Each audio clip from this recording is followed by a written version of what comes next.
أول عمل في شهر رجب ألا تظلم فيه نفسك، فهو شهر حرام يعظم فيه الآثام، ليس فيه عبادة خاصة، فليس في رجب لا صيام ولا صلاة الرغائب في رجب.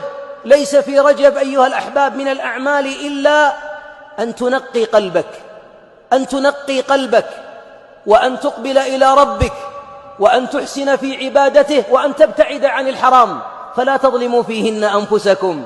ولذلك ذنوب رجب تطفئ جذوة الإيمان في رمضان، ذنوب رجب تطفئ جذوة الإيمان في رمضان، وتجعل العبد يتململ في رمضان. لاحظ الصلاة، هذه الصلاة التي نريد أن نصليها الآن، من هو أخشعنا؟